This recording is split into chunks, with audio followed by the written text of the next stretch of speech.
L'entitat L'Animal va organitzar ahir una concentració al Parc de la Torrassa per denunciar l'agressió a un gos que li han provocat danys greus que l'han deixat sense mobilitat a les potes del darrere. Propietaris de gossos i membres d'entitats animalistes afirmen que no és la primera vegada que es produeix una agressió a un animal i demanen vigilància al parc. Visiblement emocionat, l'Òscar Sánchez demana justícia. Fa uns dies, al Parc de la Torrassa van agredir el seu gos King i, fruit d'aquests cops, l'animal ha quedat sense mobilitat a les potes del darrere. Está más alegre, tiene ánimos, lucha. Él me da esperanza, yo tengo esperanza. Va a ser fuerte, va a salir. Que por ahora necesita mucha fisioterapia. Estoy dando masajes en los pies.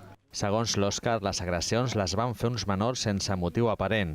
Diferents entitats animalistes s'han mobilitzat per les xarxes socials i han convocat aquest acte de suport.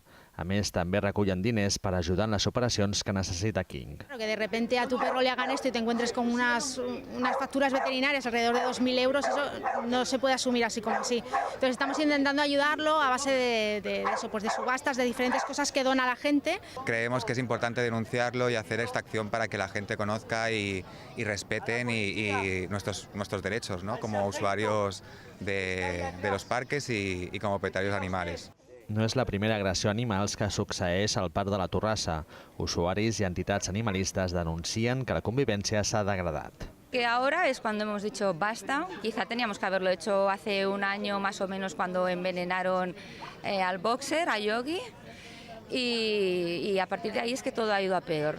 Y ahora con King parece que hay una esperanza para todo, para que él se recupere y para que esto pare ya. El cas de l'Òscar està sota investigació policial. Des de l'Ajuntament animen els usuaris a presentar denúncies davant qualsevol acte violent contra els animals. Tant des de trobar un possible verí al forat d'un arbre com des d'una agressió. Qualsevol fet que es pugui denunciar per les xarxes socials també es pot denunciar tant a comissaria com donar l'avís al negociat d'animals perquè actuem. Segons fonts municipals, arran de l'agressió a King, s'ha intensificat la presència policial al parc.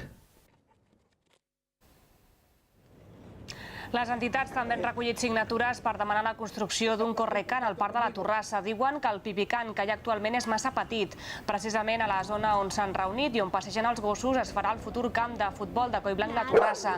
Al costat es construirà un skatepark i, segons fonts municipals, també està previst construir una zona d'oci per a gossos.